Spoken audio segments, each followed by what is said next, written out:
Hello दोस्तों, मैं रूमा सिंह, आपका स्वागत है आपके अपने YouTube चैनल सीरियस स्टडी में। इसके पहले वाले वीडियो में आपने देखा होगा कि मैंने आपको बताया कि अव्यय अभिकारी शब्द क्या होते हैं और कैसे कैसे बनते हैं। अब इस बार आपको इस वीडियो में देखना होगा और समझना होगा। बहुत ही आसान ट्रिक के साथ मैं लेकर आई हूँ आपके सामने। इसमें अव्यय के कौन कौन से भेद होते हैं और कितने भेद होते हैं, तो उसके बारे में मैं आपको पढ़ाने वाली हूं और बहुत ही आसान ट्रिक के साथ पढ़ाने वाली हूं। चलिए देखते हैं कि अव्यय के कौन कौन से भेद होते हैं। तो सबसे पहले जानते हैं कि अव्यय के वैसे तो ज़्यादातर 4 भेद होते हैं, लेकिन कहीं कहीं पर अव्यय के 5 भेद भी माने जाते हैं। तो पहले हम जानते हैं कि 4 भेद कौन से हैं और 5वां भेद कौन से है। तो मोस्टली ज़्यादातर 4 ही भेद पूछे जाते हैं, लेकिन फिर भी कहीं कहीं कुछ किताबों में कहीं कहीं पर हमको भी पढ़ने को मिला है कि वहाँ पर 5 भेद भी होते हैं। तो मैं आज आपके सामने 5 भेद लेके आई हूँ। वो 5 भेद कौन कौन से हैं ये पहले हम जानते हैं। तो अव्यय के भेद, पहला क्रिया विशेषण अव्यय, दूसरा संबंध बोधक अव्यय, और तीसरा है समुच्चय बोधक अव्यय, और चौथा है विस्मयादि बोधक अव्यय, और 5वां है हमारा निपात अव्यय। ये भी अब जो है प्रतियोगी परीक्षाओं में जो है निपात अव्यय भी पूछा जाने लगा है, जो कि कहीं कहीं कुछ किताबों में नहीं मिलता है। कुछ किताबों में 4 ही भेद इसके मिलते हैं और कहीं कहीं पे 5वां भेद ये निपात अव्यय भी मिलता है। तो अक्सर प्रतियोगिता परीक्षाओं में जो है अव्यय पूछे जाते हैं, और अव्यय वाले शब्द जो पूछे जाते हैं तो मोस्टली गलत हो जाते हैं। जब हम इनकी पहचान नहीं कर पाते, इनके भेदों को नहीं जानते हैं, तो वहाँ पर क्या होता है कि हम पहचान नहीं पाते कि यहाँ पे कौन सा क्रिया विशेषण अव्यय है, कि संबंध बोधक अव्यय है, कि विस्मयादि बोधक अव्यय है, कि हमारा जो है ये विस्मयादि बोधक अव्यय है, कि हमारा निपात अव्यय है। ठीक है, तो जब हम इस ट्रिक को और इन 5 भेदों को अच्छे से समझ लेंगे तो हमारा ये कभी गलत नहीं होगा। मोस्टली प्रतियोगी परीक्षाओं में 1 नंबर का ये अव्यय पूछा ही जाता है कि अव्यय इसमें कौन सा अव्यय लगा है, इसमें कौन सा अव्यय लगा है। तो जब हम ये आसान ट्रिक और समझ लेंगे तो हमारा ये कभी गलत नहीं हो सकता। ये अव्यय का पहला भेद क्या होता है? 5 भेद हमने आपको बताए हैं। तो पहला भेद होता है क्रिया विशेषण। तो जानते हैं कि क्रिया विशेषण क्या होता है। क्रिया विशेषण जिन शब्दों से क्रिया की विशेषता का पता चलता है उसे क्रिया विशेषण कहते हैं। जैसे घोड़ा तेज दौड़ता है। दूसरा एग्जाम्पल है बच्चे धीरे धीरे चल रहे हैं। अब इसमें हम कह सकते हैं कि जैसे एक वाक्य हमारा घोड़ा तेज दौड़ता है, तो हम कैसे पहचानेंगे कि इसमें क्रिया विशेषण है। तो क्रिया का मतलब कि घोड़ा जो है दौड़ता है, तो हमारा जो दौड़ना हो गया वो हमारी क्या हो गई? क्रिया हो गई। ठीक है, और जो तेज है वो उसकी विशेषता है, तो ये क्या हो जाएगी? ये विशेषता हो जाएगी। यानी घोड़ा तेज दौड़ता है, यानी घोड़ा जो है वो हमारा दौड़ रहा है, तो दौड़ना उसकी क्रिया हो गई। और तेज दौड़ता है कि धीरे दौड़ता है? तो तेज दौड़ता है। इस वाक्य में कहा गया कि घोड़ा तेज दौड़ता है, तो तेज उसकी विशेषता हो गई। ठीक है, दूसरा एग्जाम्पल है बच्चे धीरे धीरे चल रहे थे। बच्चे धीरे धीरे चल रहे थे, तो चलना क्या हो गई? उसकी क्रिया हो गई। ठीक है, चलना क्रिया हो गई, और उसकी विशेषता क्या हो गई? कि वो धीरे धीरे चल रहा है। जैसे मोर तेज नाच रहा है।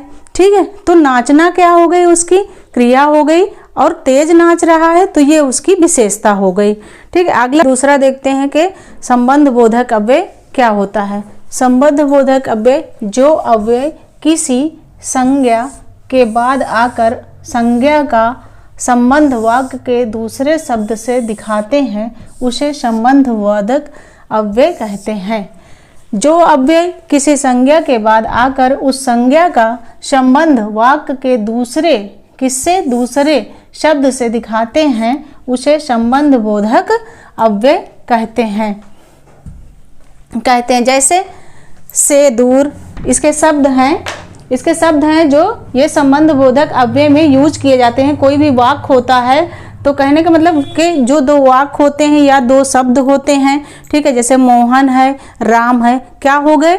2 हमारे ये क्या हो गए? शब्द हो गए। ठीक है, और जो है कोई वाक्य हो गया हमारा, तो उन दोनों वाक्यों को जो जोड़ता है, जोड़ने का जो शब्द होता है वो हमारा क्या कहलाता है? संबंध बोधक अव्यय कहलाता है। तो इस शब्द जोड़ने वाले जो होते हैं, जैसे से दूर, के पास, अंदर, बाहर, पीछे, बिना, आगे, ऊपर, सामने, नीचे आदि। यानी बहुत सारे ऐसे शब्द हैं जिनका संबंध बोधक अव्यय में जो कोई वाक्य होता है उन शब्दों को जोड़ने के लिए बीच में यूज होता है। उदाहरण लेते हैं, विद्यालय के सामने बगीचा है। विद्यालय के सामने बगीचा है, ठीक है। तो अब इसमें देखते हैं कि विद्यालय हो गया, ठीक है, और इसका संबंध किससे है? बगीचे से है, ठीक है। अब विद्यालय को और बगीचे को जोड़ कौन रहा है? के सामने, ठीक है। समझ में आ रहा है सबको? विद्यालय हमारा हो गया, ठीक, ये बगीचा हो गया, ठीक है। यानी विद्यालय के सामने बगीचा है, ठीक है, या कहें कि बगीचे के सामने विद्यालय है, ठीक है। तो दोनों को जोड़ कौन रहा है? संबंध किसका? विद्यालय का संबंध बगीचा से है, लेकिन इन दोनों को संबंधों को जोड़ कौन रहा है? के सामने, ठीक है। समझ में आ गया सबको? अगला एग्जाम्पल लेते हैं। संबंध बोधक अव्यय को समझने के लिए बहुत सी आसान सी 2-3 ट्रिक लेके मैं आई हूँ, उसके आधार पर मैं आपको समझाती हूँ जिससे बहुत ही आसानी से आपको समझ में आ जाएगा। तो पहली ट्रिक है ये कि पहली ट्रिक है हमारी विस्तार से बताना, ठीक है। कहने का मतलब ये है कि कोई भी वाक्य है या किसी चीज़ के बारे में है, अगर बोला जा रहा है तो उसको विस्तार से, डिटेल से इसमें समझाया जाता है। अगर डिटेल से समझाया जा रहा है तो समझ लीजिए कि आपका वो संबंध बोधक अव्यय का जो है वाक्य वहाँ लगा हुआ है, ठीक है। तो इसमें उदाहरण लेते हैं कि रामू पूजा से पहले स्नान करता है। अब इस वाक्य को आप उदाहरण में देखिए कि पहला उदाहरण है हमारा रामू पूजा से पहले, ठीक है। पहले, ये पहले हमारा क्या लग गया? संबंध बोधक अव्यय लग गया, क्योंकि ये दोनों वाक्यों को हमारे जोड़ रहा है, ठीक है। पहला और ये दूसरा, ठीक है। इनके संबंधों को जोड़ने का काम कौन कर रहा है? ये हमारा शब्द जो पहला है ये कर रहा है, ठीक है। तो जो पहला हमारा जो शब्द इसमें लिखा हुआ है कि रामू पूजा से पहले स्नान करता है, यानी डिटेल से बता रहा है रामू क्या करता है? पूजा से पहले वो स्नान करने जाता है, इसके बाद वो पूजा करता है। तो इसमें बहुत ही आसान ट्रिक्स है और समझने के लिए कि अगर डिटेल से, विस्तार से किसी चीज़ को बताया जा रहा है तो वहाँ पे हमारा संबंध बोधक अव्यय हो जाएगा। और ये पहले हमारा इसमें ये दोनों वाक्यों को जोड़ रहा है। दूसरा देखते हैं कि इसी जंगल के पीछे, दूसरा है इसी जंगल के पीछे नदी बहती है, ठीक है। आप कह सकते हैं कि नदी कहाँ बहती है? तो नदी कहाँ बहती है? तो इसमें हमारा संबंध बोधक अव्यय नहीं होगा। नदी, इसी जंगल के पीछे नदी बहती, यानी हम विस्तार से उसको बता रहे हैं कि इस जंगल के पीछे नदी बहती है।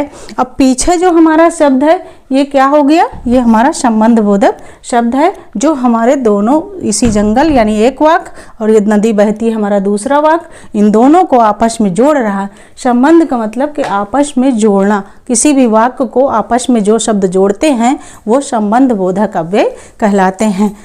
दूसरी ट्रिक है हमारी कि पहचान करना है विलोम शब्द का। किसका पहचान करना है?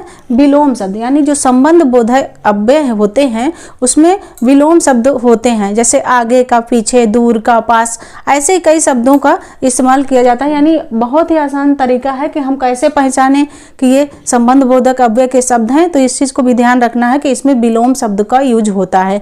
एक ये भी पहचानने की आसान सी ट्रिक है, ठीक है। तो इसमें क्या करते हैं, जैसे एक एग्जाम्पल लेते हैं हम कि मान लीजिए कि हमारे यहाँ कोई संबंधी, दूर का रिश्तेदार, या कोई भी एग्जाम्पल लेते हैं कि हमारी फ्रेंड आ रही होंगी या हमारे दोस्त आ रहे होंगे, तो हम उनको क्या करते हैं, गेस्ट आ रहे हैं हमारे, तो उनको सबसे पहले हम क्या करते हैं, सबसे पहले बाहर कोई हमारा जो गेस्ट रूम का कमरा होता है उस पर हम बैठालते हैं, ठीक है। इसके बाद हम धीरे धीरे उनको अंदर ले जाते हैं, ठीक है। अंदर से लेते हुए हम उनको ऊपर ले जाते हैं, ठीक, ऊपर तक ले जाते हैं, उनको अपना घर घुमाते हैं, दिखाते हैं, ठीक है। तो इस प्रकार दिखाते हुए हम जो हो उनको जो है पूरा घर घुमा देते हैं।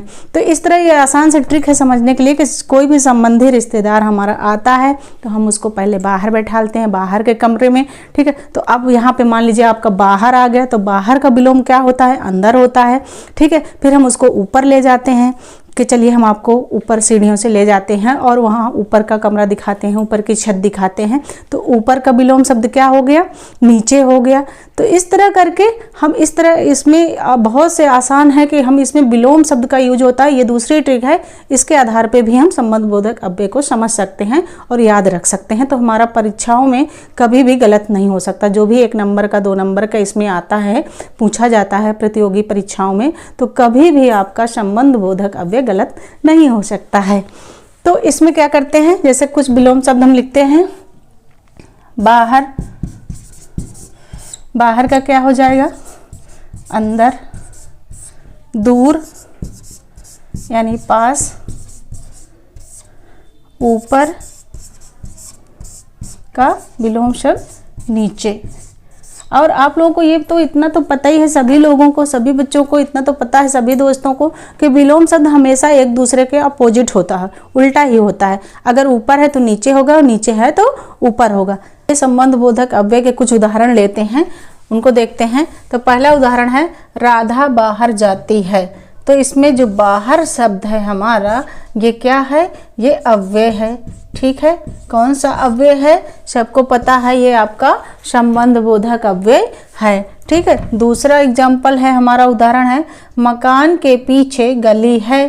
तो मकान के पीछे, अब मकान और गली को कौन जोड़ रहा है, तो के पीछे। ठीक है, गली है, तो ये हमारा क्या हो गया, अव्यय हो गया।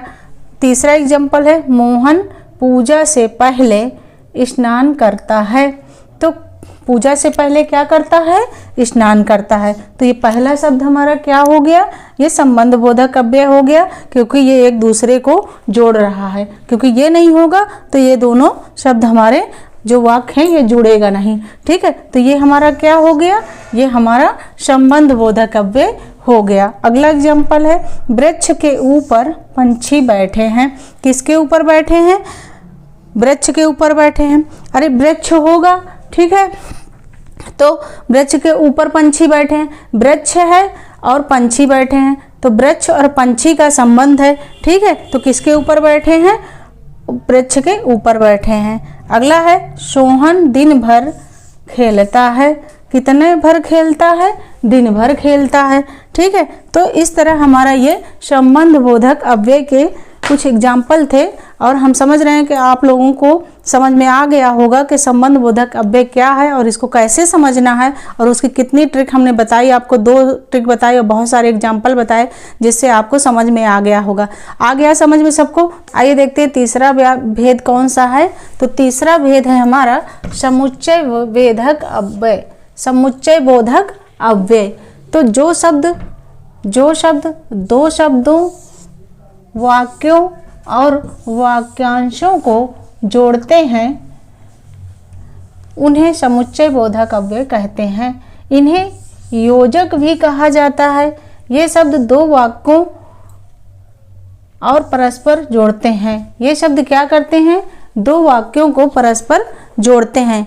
कौन कौन से शब्द होते हैं, जैसे लेकिन, किंतु, इसलिए, इस कारण, अतः, क्योंकि, और, तथा, अगर, मगर, व, परंतु, कि, या आदि।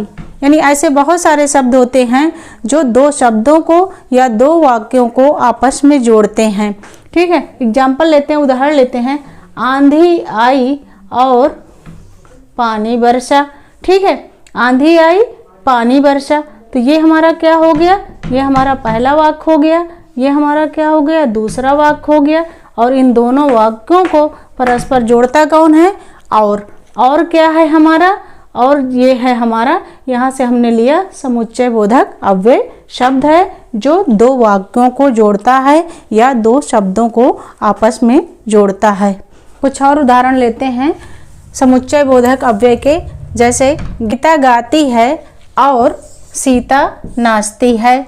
ठीक है, तो यहाँ पे पहला वाक्य हमारा हो गया और दूसरा वाक्य हो गया, और ये क्या हो गया, समुच्चय बोधक अव्यय हो गया, और जो दोनों वाक्यों को जोड़ रहा है। ठीक है, दूसरा एग्जाम्पल है मुझे टेप रिकॉर्डर या घड़ी चाहिए, यानी दोनों में से कोई एक मुझे चाहिए, या टेप रिकॉर्डर चाहिए या घड़ी चाहिए। अब इन दोनों को कौन जोड़ रहा है, या हमारा जो शब्द है वो जोड़ रहा है। ठीक है, तो इन दोनों वाक्यों को जोड़ने की जो कड़ी है समुच्चय बोधक अव्यय हमारा या है। अगला एग्जाम्पल है, सीता पढ़ने में तेज है लेकिन शरीर से कमजोर है। ठीक है, पढ़ने में तो वो तेज है लेकिन शरीर से कमजोर है। कमजोर है शरीर से, कौन कमजोर है, हमारी सीता कमजोर है।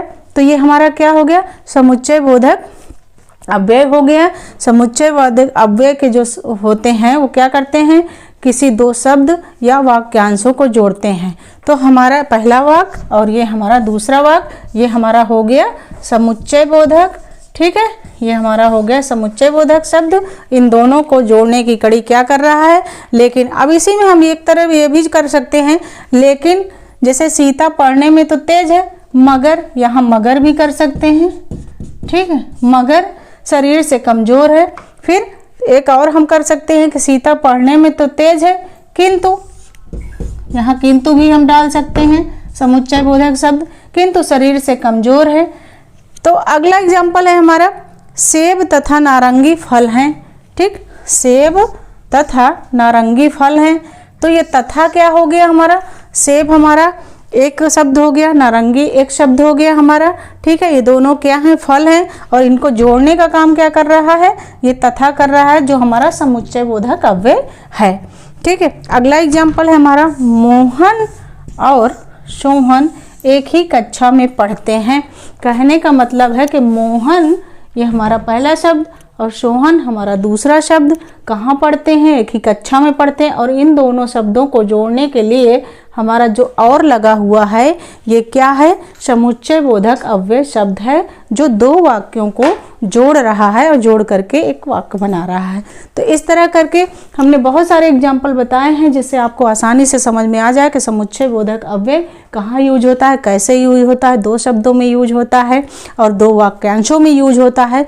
दो शब्दों को जोड़ने का काम करता है, लेकिन, किंतु, परंतु, मगर, इसलिए, क्योंकि, या, ये सारे जो शब्द होते हैं ये हमारे समुच्चय बोधक अव्यय में प्रयोग किए जाते हैं, जो दो शब्दों को और दो वाक्यों को जोड़ते हैं। चलिए तीन, अब तक आपको तीन समझ में आ गए होंगे कि कौन कौन से अव्यय के भेद हैं, और वो सारे आपको समझ में आ गए होंगे। तो चलिए अब चौथा देखते हैं कि चौथा कौन सा भेद है। तो चौथा भेद है हमारा विस्मयादि बोधक अव्यय। ठीक है, इसकी पहचान क्या है, विराम चिन्ह में देखिए कि इसमें क्या होता है कि जिन अव्यय शब्दों से हर्ष, शोक, विस्मय, घृणा, लज्जा, ग्लानि, दुख, आश्चर्य आदि के भावों का पता चलता है, उन्हें विस्मयादि बोधक अव्यय कहते हैं। कहने का मतलब ये है कि विस्मयादि बोधक अव्यय वो होते हैं कि जिन अव्यय शब्दों से हमें दुख, पीड़ा, ग्लानि, लज्जा, ये सारे भाव जो हमारे अंदर आते हैं वो शब्द क्या कहलाते हैं, विस्मयादि बोधक शब्द कहलाते हैं। चलिए एग्जाम्पल देखते हैं, जैसे हाय, आह, अरे, छी छी आदि, ऐसे बहुत सारे शब्द हैं। ठीक है, तो इन शब्दों का एग्जाम्पल देखते हैं कि हम क्या करते हैं कि अरे तुम यहाँ कैसे। ठीक है, तो विस्मय वाला चिन्ह यानी विराम चिन्ह हमारा इसमें यूज हो गया, विस्मय हो गया यानी आश्चर्य हो गया, अरे आप यहाँ अचानक कैसे आ गए। ठीक है, तो अगला एग्जाम्पल देखते हैं, हाय वह चल बसा, यानी जैसे कि किसी व्यक्ति के जब अचानक चले जाने की खबर मिलती है तो हम लोग क्या करते हैं कि आश्चर्यचकित हो जाते हैं कि हाय, अरे कैसे हो गया, ये कैसे हो गया, ऐसे नहीं होना चाहिए। यानी हाय शब्द हमारे अंदर से निकलता है और उसमें क्या होता है, आश्चर्य होता है, विस्मय होता है, यानी अचंभित होते हैं हम लोग कि नहीं ऐसे कैसे हो गया। तो ये सारी इसकी पहचान है और बहुत ही आसान तरीका है इसको समझने के लिए। अगला है छी छी, ये गंदगी, जैसे हम लोग कहीं बाहर निकलते हैं, किसी रास्ते में जाते हैं और देखते हैं कि वहाँ बहुत सारी गंदगी पड़ी हुई, गंदा रास्ता है, तो हम लोग, हमारे मुंह से क्या निकलता है? छी छी, बड़ी गंदगी है यहाँ पे, ये गली बहुत गंदी है, या बहुत गंदगी यहाँ फैलाए हुए हैं। तो ऐसे जब शब्द हमारे अंदर से भाव निकलते हैं, उन शब्दों के भाव निकलते हैं, तो वहाँ पे विस्मयादिबोधक अव्यय होते हैं। यानी विस्मयादिबोधक अव्यय शब्द होते हैं छी छी, हाय, आह, अरे। ठीक है, और ये इसका सिंबल होता है, पहचान होती है इसकी। ठीक है, पांचवा और लास्ट अव्यय का भेद हमारा कौन सा है? निपात अव्यय है। चलिए देखते हैं निपात अव्यय में क्या है। जो वाक्य में नवीनता या चमत्कार उत्पन्न करते हैं उन्हें निपात अव्यय कहते हैं। जो अव्यय शब्द किसी शब्द या पद के पीछे लगकर उसके अर्थ में विशेष बल लाते हैं उन्हें निपात अव्यय कहते हैं। कहने का मतलब ये है कि निपात अव्यय वो है जो किसी वाक्य में नवीनता, चमत्कार उत्पन्न करते हैं, उन्हें निपात अव्यय कहते हैं। किसी पद में या शब्द में पीछे से लगकर और उसमें बल लगाते हैं, ठीक है, जोर देते हैं, तो वहाँ पे क्या होता है? निपात अव्यय होता है। उसके अर्थ में विशेष बल देते हैं तो वहाँ पर निपात अव्यय होता है। उदाहरण के लिए लेते हैं हम कि इसकी ट्रिक आप पहचान लीजिए कि इसमें निपात अव्यय में क्या होता है? जोर देना। किसी भी वाक्य है आपका, ठीक है, तो उस वाक्य को जब जोड़ रहा है तो उसमें जोर दे रहा है, विशेष रूप से जोर दे रहा है कि ये ऐसा ही होगा, ऐसा ही होगा। जैसे श्याम ही लिख रहा था, तो ये क्या हो गया?